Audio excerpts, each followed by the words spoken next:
When and where were you born? Glen Ridge, New Jersey, August 22nd, 1946. Excellent. Who were your family members? Oh, I'm an only child. I had just my mom and dad. What did your dad do? He was a plumber. And your hometown, where you went to school? Right, West Caldwell, New Jersey. And I went to James Caldwell High School.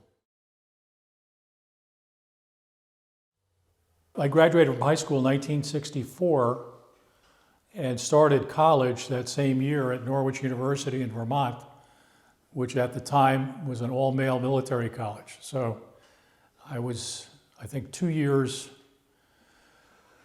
ROTC, and then in your sophomore year or something like that, you get sworn into the senior part of that. You take an oath and everything. That's when you get the $50 a month. So that's how I ended up in So you were commissioned upon graduation? Yes, I was. And that was June 68. 68? Yes. Man, Vietnam War is as hot as it's ever going to get. Joe, when I started, the troop level in Vietnam was under 20,000. When I graduated, it was over 500,000. Yeah. So quite a change. Quite a change indeed. Of course, before graduation, I went to summer camp. Right. Which is the officer equivalent of basic training. And that was at Fort Devens, Massachusetts. For infantry? For everything. For everybody went there. And then when I went on active duty, I went to IOBC, Infantry Officer Basic Course down at Fort Benning. Fort Benning. Benning School for Boys. Yeah, well, actually, that's what they call OCS. Ours was more of a gentleman's course. And anything beyond that? The only thing before I went to Vietnam was I did attend the jungle school down in Panama. And I was, after Fort Benning, I spent 4 months or so out at Fort Ord. I was a training officer in an infantry AIT company. So tell me about the Panama Jungle School. How good was it? The value to me was being acclimatized, if you will, to the heat. They opened that plane door and it just hits you like a sledgehammer. And then we did patrolling, map reading, spent a few nights in the jungle, and I haven't been back. So it was semi-useful at least. Yeah, I think it gets you focused and gets you used to the idea of the climate and conditions. And they got 4 months worth of work at Fort Ord before they put you on the plane. Thereabouts, yeah, something like that. I arrived on a big plane full of soldiers, the biggest plane I'd ever seen, and from Travis Air Force Base in October 1969. October 69. Where'd you land? First off at, I guess, Benoit, and then I went to the replacement center at Long Binh, which was an ugly looking place. Seriously? Well, it's just a gigantic place with bunkers all over the place. There was nothing. Vietnamese let it go back to jungle. Not a bad idea. And then I was only there a few days, and we got orders to go various places. So you went over without an assignment and went through the replacement depot type thing. Yeah, well, on the plane, they had us fill out a dream sheet, where would you like to be assigned? So I said, I still remember 1st Infantry Division, 9th Infantry Division. I figured ride in a boat, why not? And I guess the 1st Cavalry or something.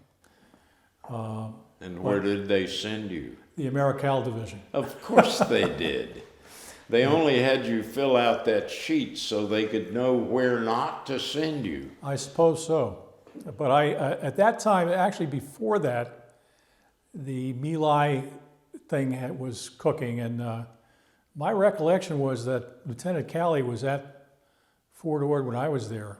He was in the MP station. It's right across the street from where our BOQ. But and I didn't know anything about the Americal Division. I really didn't. Yeah, and that's where they're sending you. Yep. To what unit? Well, the initial order was just the Americal Division. Then I went up to Chulai and went through the what they called the Americal Combat Center, which was probably 4 or 5 days.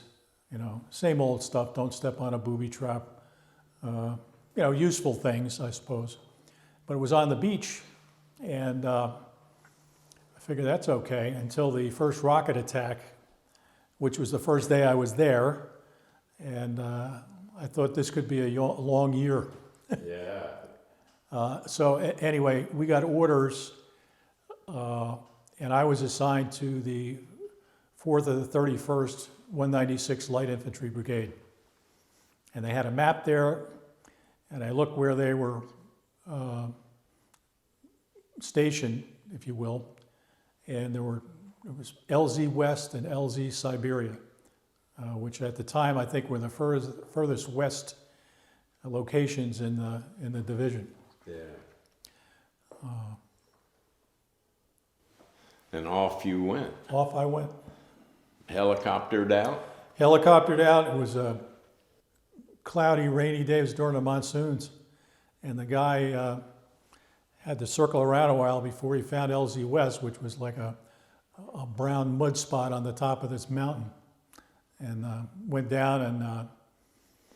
Dropped you in the mud. Dropped me in the mud, that's right. West was about, it's on a mountain, 445 meters. So it's pretty high up. Yeah. How were you received? I guess I reported to the battalion commander, and I was well received. The one thing that was disappointing is that it would, in retrospect, it wasn't disappointing, but they didn't have a place in a unit for me right away, so I sort of hung around for a couple of weeks, and then replaced a lieutenant in Charlie Company.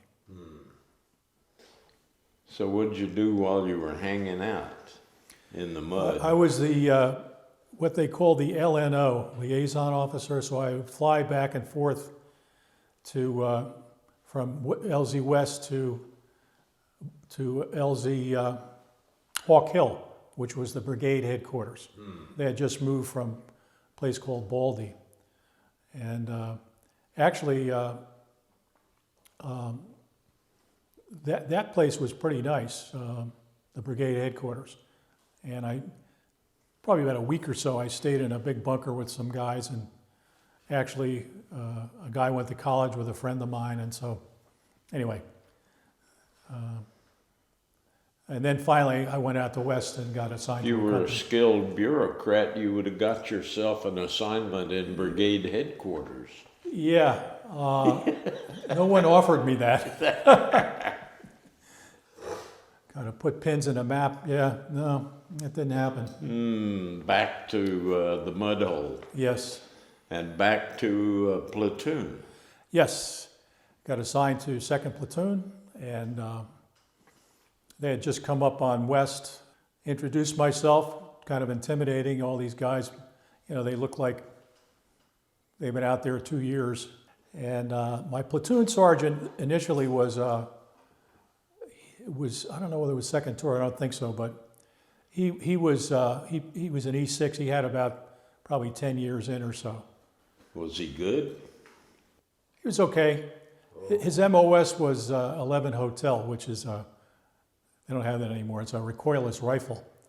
So need a lot of those. Oh yeah. Well, they did have one on LZ West, and his next job was being in charge of that, and I ended up with shake and bakes after that.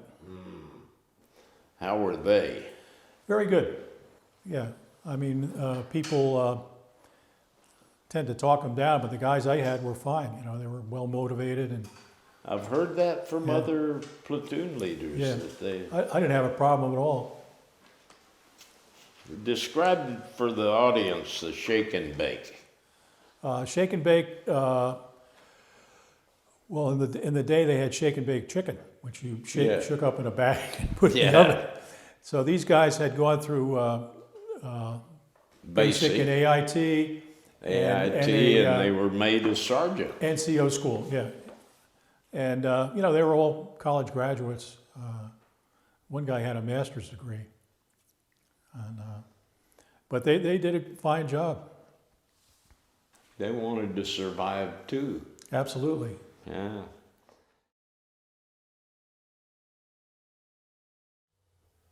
Tell us about the first time you take your platoon into the bush. I'm not quite sure whether it was just on a patrol or the whole company went. I think it was the latter. The whole company went. But LZ West was a, you know, it's an ugly top of the mountain, all Frontier mud and fort. bunkers. And then once you get outside the wire, you were in nowhere land. There were several routes off the mountain, and I believe we took what we called the finger. It's the easiest way, and that was it. And it rained every day, every minute. Not exactly a day at the beach. Not a beat day at the beach. You couldn't get across a river. I mean, even little streams were impassable. Yeah. One assumes also for the enemy. Yes, that's the good news. They don't want to They don't want that to. stuff either. So you didn't find any? Enemy? No, Yeah. not for a while. Not for a while. Not till things dried up some. Yeah, pretty much. I think the monsoon ended in January or something like that. And then we did encounter some VC, although in that area they had been, they were strictly fire a few shots, set booby traps, and take off kind of deal. They'd been through the mill. The Marines had been there a while, and but then the NVA, every once in a while, they'd like to come in there too. Then it gets serious. In a heartbeat. Most of our casualties were from booby traps. Booby traps. Yeah.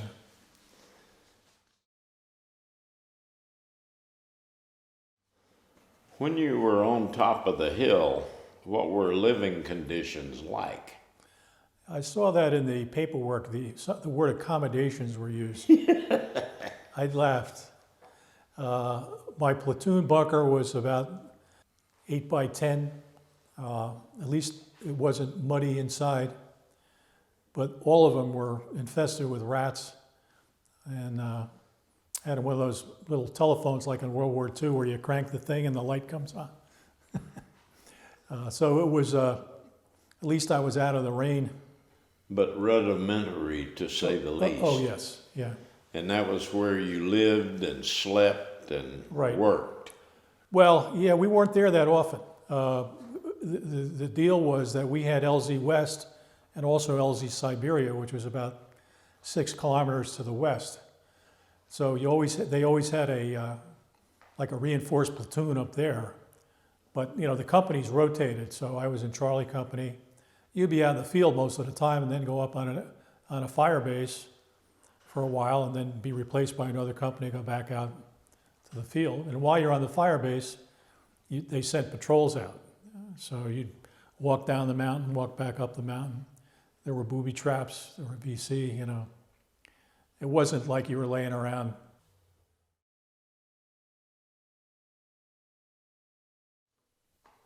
Yeah, I got along with everybody. My first CO was a West Pointer, and I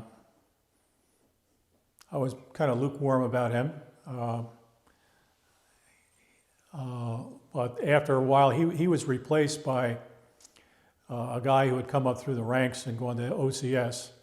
And that was great. We had a great company at that time, and he had done a tour with 173rd Airborne, and so this was his second tour, and really, he was from New York, so I spoke the same language from Jersey. Yeah. And no, I think we had a real good company at that time. Your NCOs. Oh yeah, the NCOs, as I mentioned, most of them had gone through the NCO school, or other had been promoted up from the company, and the squad leaders were good guys. One guy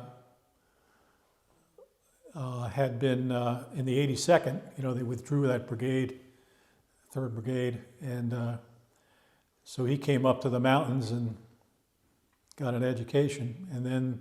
But he was a real good guy. He lives in Wilmington, North Carolina.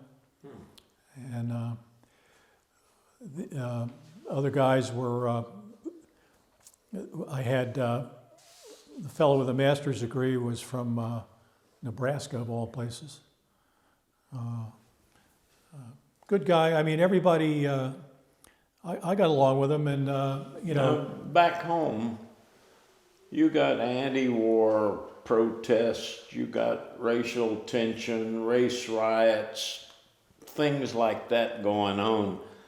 Does any of that come over to where you are? Well, my experience was the closer you got to the point of the spear, the fewer problems there were. But when you go back in the rear to Chulai, Yeah. that's where the problems were. Yeah. And in college, I went to Norwich University. It's in the center of Vermont, and in those days, nobody had a cell phone. There wasn't a TV set in the area where all of us lived. And so the news I got was when I went home in the summer and watched the 6 o'clock news. And I never went to a demonstration. I never saw a demonstration. But the racial issue, of course, spring of '68 when I graduated, that had been there was the King assassination, Kennedy assassination. I mean, it was nuts. Yeah. And to top it all off, I actually, it was the summer before, I was in summer camp, and my father, I was the only child, so the brigade or battalion commander calls me and says, "Your father had a heart attack and he's dying," or something like that. I said, "Okay." So I had to go home, back to Jersey, and to make a long story short, he had a stroke. He was paralyzed from then on for 9 years. Couldn't talk, couldn't move.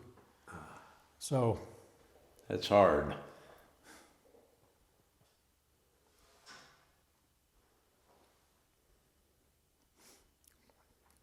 anyway, I'd go visit him in the hospital.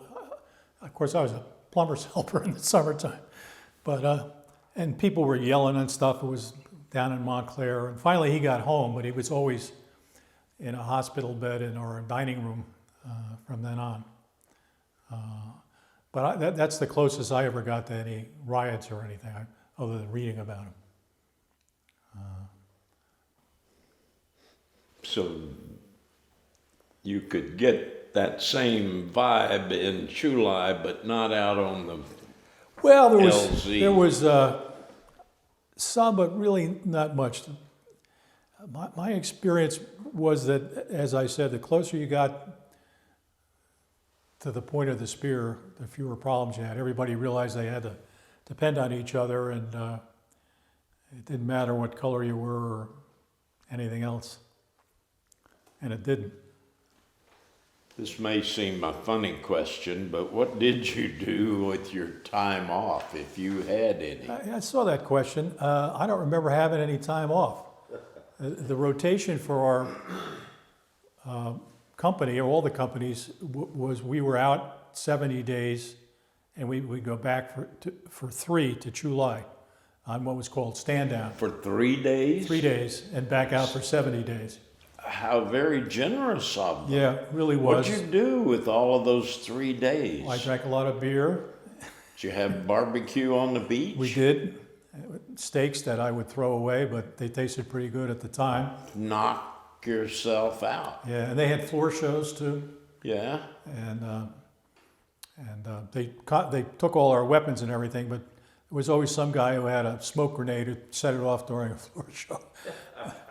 But everybody looked forward to stand down. And, you know, we could go in the ocean too, which really helped the jungle rot, I think.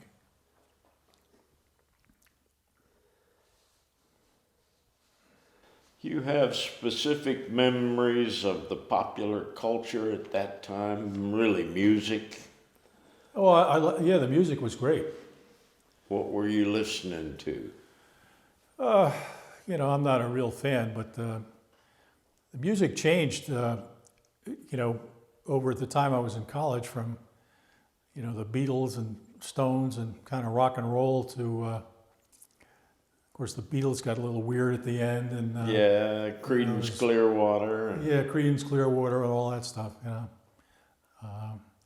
One memory I have of Chulai was I had a strobe light to call in helicopters at night.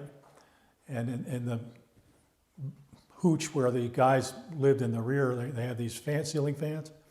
And that song Inagata DeVito was playing, you know, crank that thing up. I turn on my strobe light and it's really cool with the fans. Have a light show. Yes. Christmas, the captain gave me a bottle of whiskey, which I don't drink. I forget, I guess I shared that with the guys in the platoon. And we were on West and we left the next day. I do remember that, and I had gotten stuff. Day after Christmas? Yeah. Down the hill or back to the rear? Down the hill. Oh, you couldn't walk to the rear, it was too far. Down the hill to Hep Duck, which was the village, that's HIEPDUC. Yeah. And that was about 6 kilometers or so down Was the there mountain. a special forces camp there?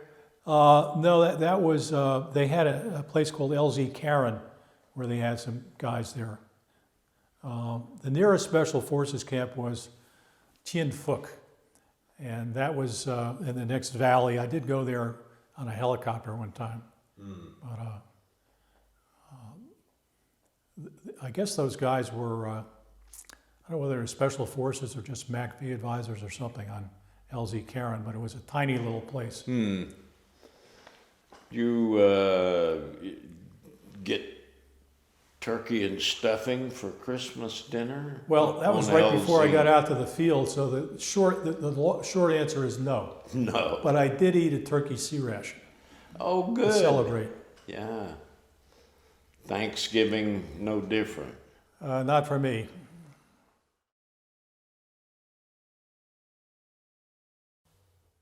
How was the quality of the leadership as high up as you could see it? Well, my initial battalion commander I thought was a real good guy, and he was rotated out, and his replacement I think was a good man.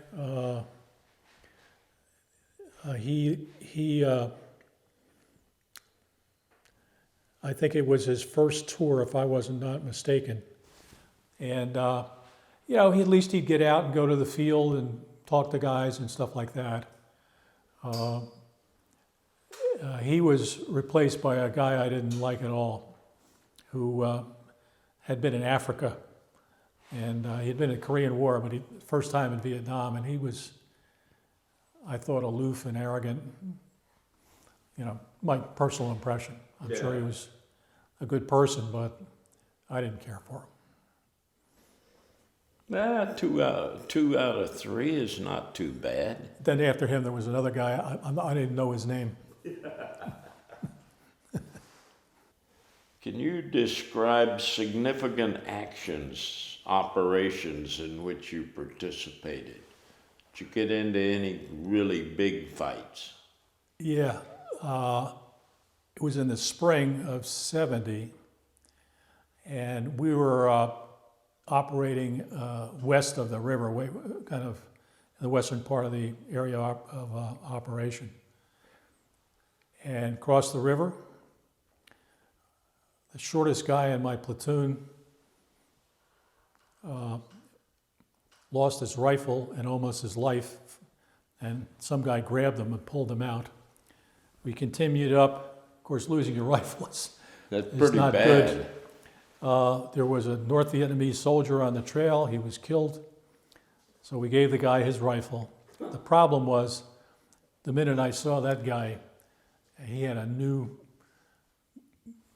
clean AK-47, rations. Right away, I knew we were in trouble. You were in trouble. Yeah. So we went right. Somebody fresh off the trail. Yes. Yeah. Yeah. And so we went back on stand down, and things started happening. And right when we got there, I was the last group to come on a helicopter. I got in the Jeep, and to make a long story short, the Jeep flipped. I wasn't driving. I broke my collarbone. So I ended up in the hospital, and they were rocketing the hospital, which, if you ever had a broken collarbone, it hurts. You have to climb under the bed.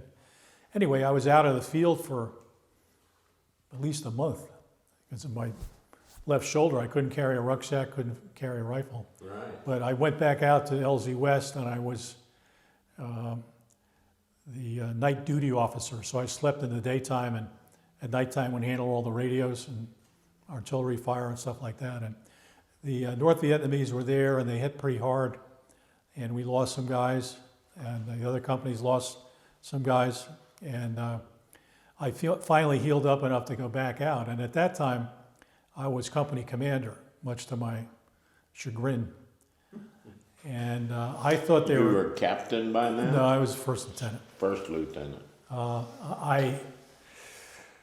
We went down west, and we were walking through a place I'd been through 20 times. And the point element, I hear all this yelling and holy cow, words to that effect. All of a sudden, bullets are flying. And they had walked into a NVA logger site. Guys in hammocks, and everybody goes, you know, our guys, their guys. So we had to go. I fell down on that patty. My rucksack went on my head, and I couldn't get up. I had to roll sideways. And anyway, we got to a dike area with some trees, and I did a Fort Benning deal, you know, set up a base of fire and called in artillery. We tacked it from the side. Guys came back with bullet holes in their shirts, their canteens, and says, "All right, we'll try Plan B." Yeah, Plan B. Plan B was more artillery, and at almost dark, an airstrike, and that was the scariest day of my tour. So I was in charge. It was very close, danger close, and the bombs, shrapnel came through the logger. Tree branches are falling down and, you know, bouncing around. Did the bad guys leave, or did you leave? Well, we stayed there that night, and then they must have left. You know, they're not stupid. I think they hear the FAC and those white phosphorus rockets. They probably had it up. That'll discourage them. Yes. But that, I didn't think I was going to make it through that night. If they stayed, you probably wouldn't have. Could be, depending on how much it was. My sense was that they were pulling out, and a couple of days later, I may be a little wrong with the chronology. We went down, further down on the what we call the French Road, which was the only road. It wasn't a road; it was a dirt track, and caught a bunch of them on the road at night, and Heading the other way. they were headed out with wounded, and we had papers, you know. Private win is excused from duty, kind of. I couldn't read them, but we had scouts that could.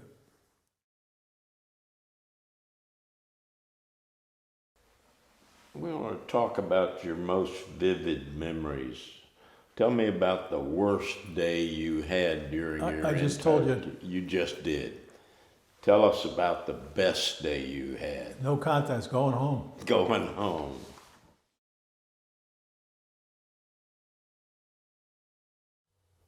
I met an Australian.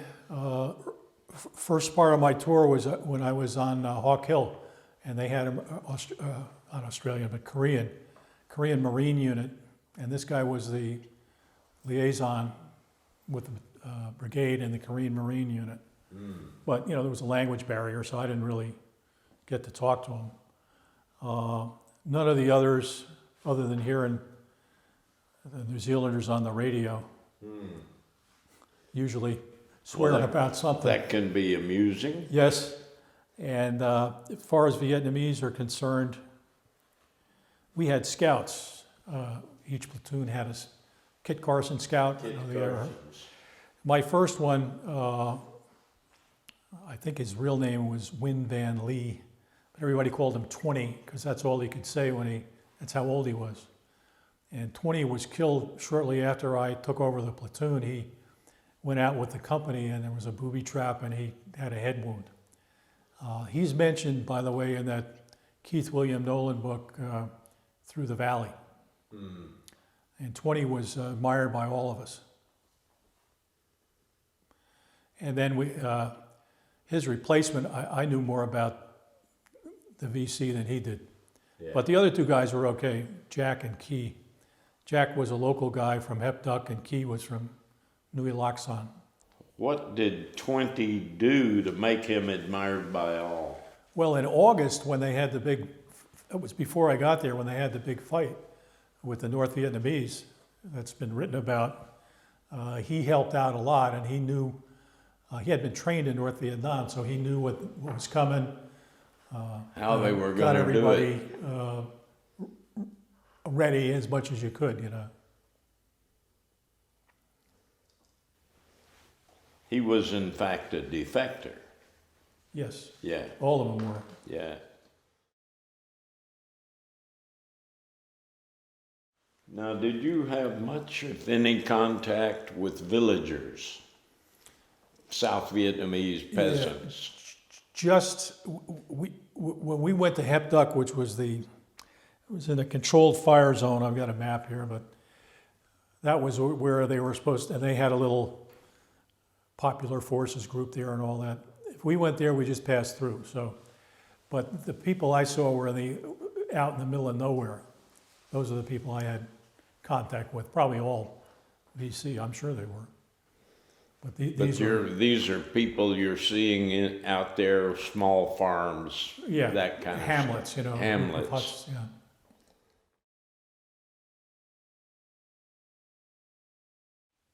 How much contact did you have with your family back home? Just letters. Letters. When the first day I got to Hawk Hill, I ran into one of my Norwich classmates who was the signal officer, and he said, "Hey, Frank, you want to call home?" I said, "Sure." So I called my mother, I think, and my then girlfriend, now wife. But it was kind of, if you ever made a Mars call, hello, I love you. Over. Yeah. Yeah. And that was, other than that, it was all letters. Yeah. How much news did you get about the war you were fighting in and what was going on back home? Did you see Stars and Stripes once in a while? Yeah, the answer to that's virtually nothing. The only time we did get Stars and Stripes, and the Americal had a little newspaper. Armed Forces radio? We didn't have a radio in the field. Didn't have a radio? It was listened to a radio in the field. The only thing I remember about that is we walked up, we're back on LZ West, sitting on the bunker line, and some guy said, "I'm cleaning this up. Holy cow, some National Guardsmen killed some kids at Kent State." And so that happened. And none of us could figure out why they had live ammunition or what they were doing, but I didn't really learn about that or much else until years later. Yeah.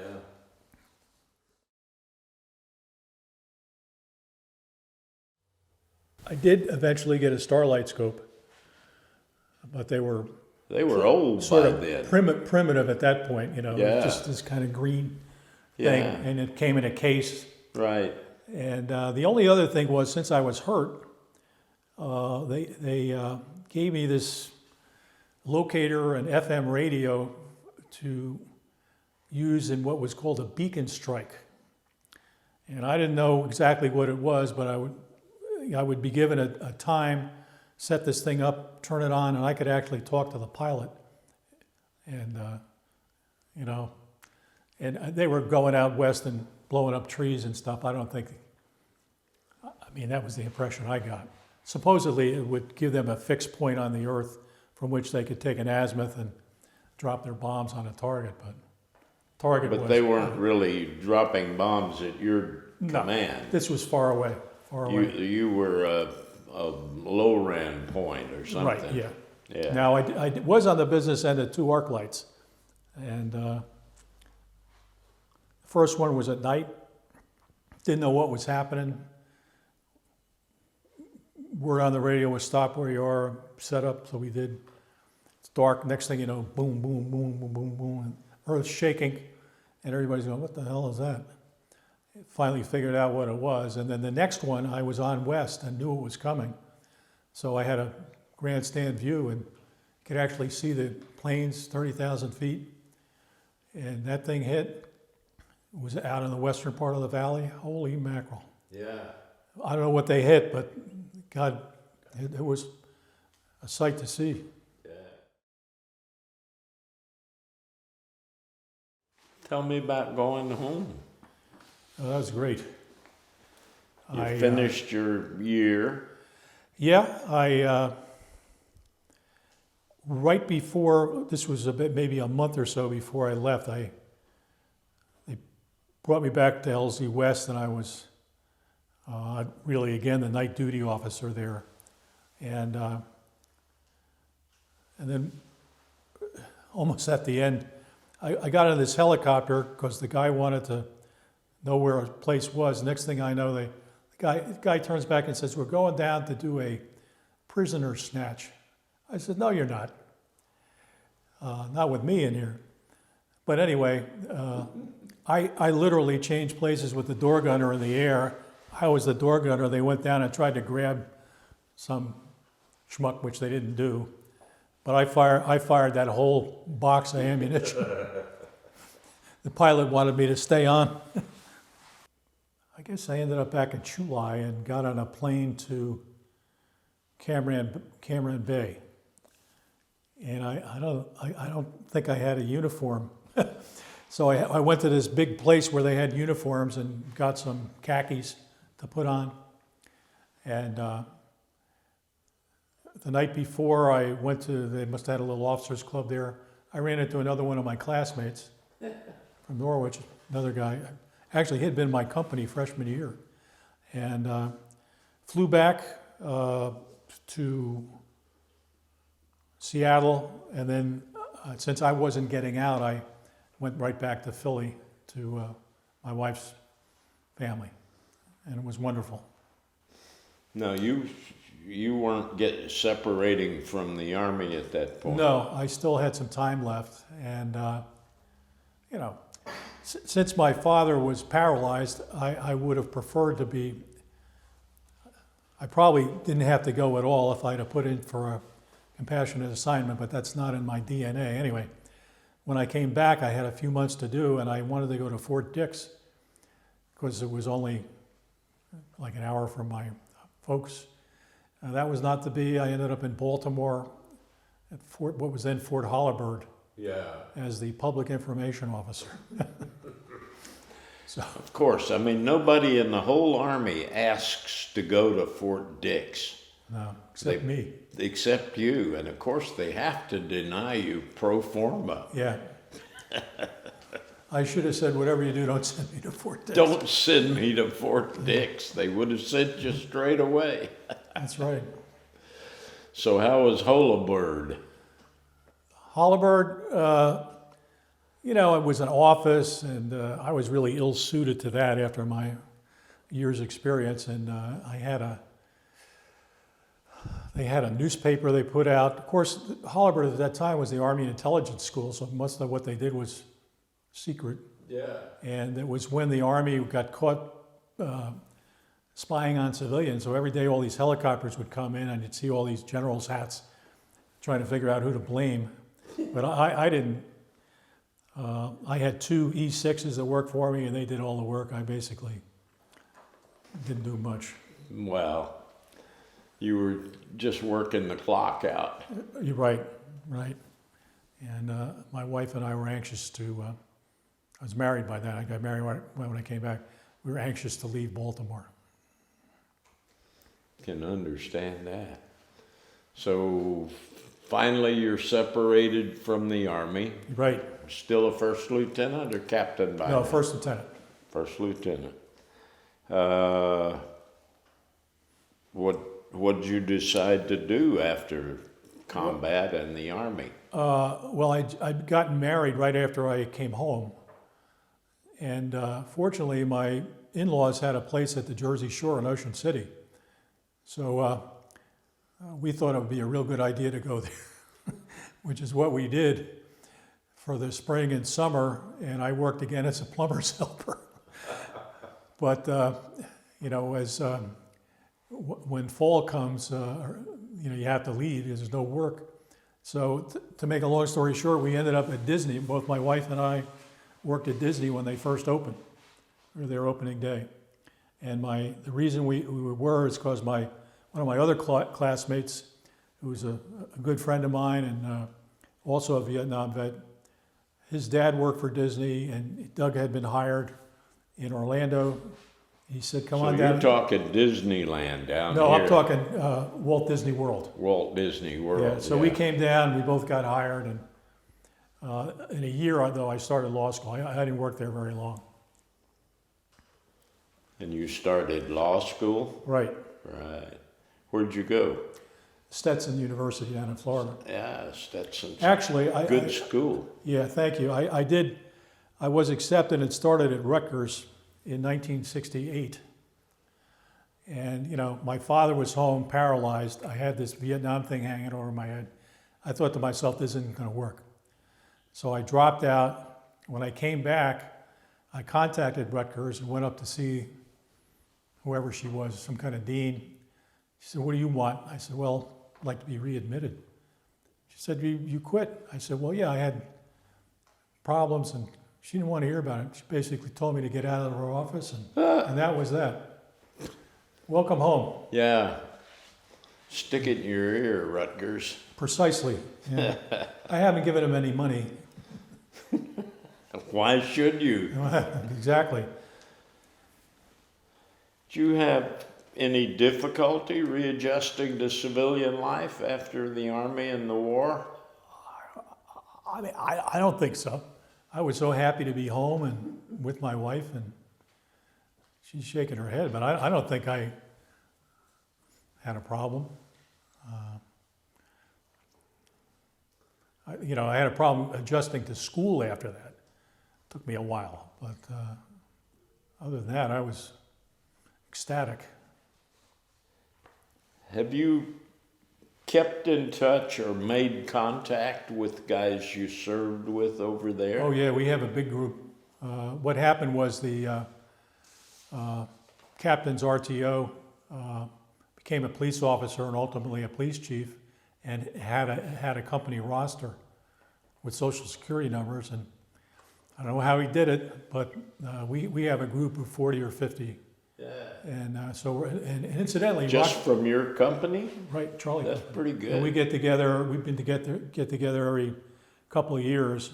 Usually, when they have the either 196th Brigade or 31st Infantry Regiment groups, it's a lot easier. And so yeah, I'm still in touch with those guys, and great bunch of guys.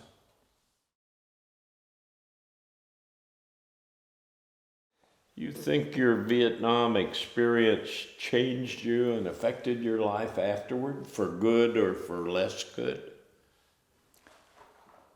It's hard to say. I don't know. It's a good question, but I don't know what I would have been like if I didn't go. I couldn't have looked myself in the mirror, I'll tell you that. So, you know, I figured I had to do it. I did it, and okay, I'm done with that now. Yeah. Did your experience in Vietnam affect the way you think about guys who are coming back from today's wars? Well, yeah, I think, you know, I appreciate, I mean, that's cliche anymore, but I appreciate their service and sacrifice. I understand, you know, they send you to a place that's like Mars, and then you come back here, and at least now people are saying thank you for your service. Well, yeah, but then they send you back over there 8 times, like 10 times. Yeah, that's not right. It doesn't seem right. No, enough's enough. Doesn't seem like you can expect a man to do 8 combat tours and come back the same man you sent over. I don't think so. Unfortunately, well, I wouldn't say unfortunately, but coincidentally, my grandson leaves in 12 days. He's going to be a medic, leaves for basic training. How do you think the Vietnam War is remembered today in our society? I don't think most people remember it at all. People my age do, but the younger people, they don't seem to have a concept. You know, Vietnam is where they make running shoes and shirts and stuff like that. I mean, I don't see much of any lessons learned. Well, that's a whole different story, I guess. But you know, you talk to somebody in their 40s or even 50s, they don't, you know, they were in grade school or junior high and saw some movies, and, you know, that's about it. Any questions? No, I don't have any questions.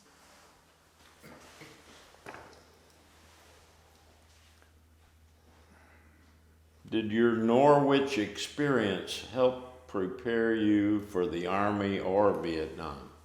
Oh, sure.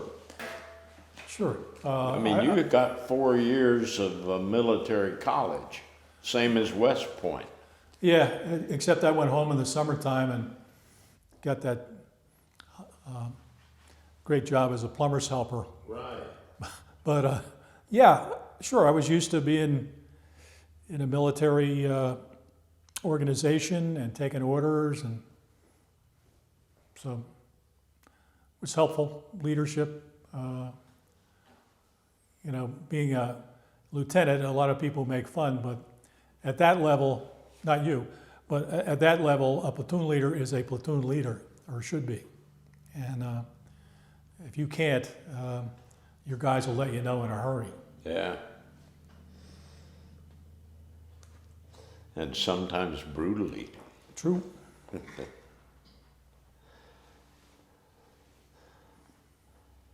Are there lessons you took from that Vietnam experience that you would pass on? Well, you know, personally, I felt it was an obligation to serve. I signed up, took an oath, and that was that. Now, I understand people have the right to disagree. I don't think they have the right to blow stuff up and burn buildings down. But I think one thing that's, if anything's positive that's happened since Iraq and Afghanistan, is that people do say thank you for your service. Of course, there was a 40-year period when nobody said anything. Right. But you know, I don't know that the politicians have learned much. When I heard the words nation building in conjunction with Iraq, I said, yeah, you got to be kidding me. You can't take an alien culture like that and expect it to end up like Iowa or New Hampshire or something like that. That's not going to happen. They're going to forget all those thousands of years of killing and hatred. Shouldn't be a problem. Shouldn't be a problem at all.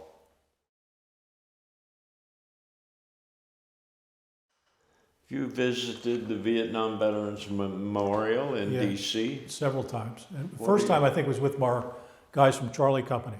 We met in a hotel. I got a picture of it, and it was very moving.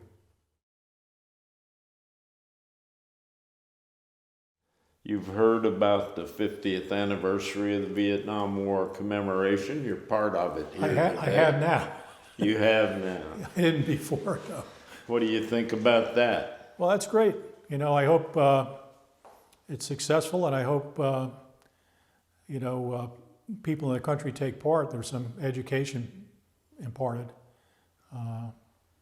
The movie version of the Vietnam veteran got to be this drug-addled lunatic who couldn't make it. And I think there are people like that, but most of the people have done quite well that I know.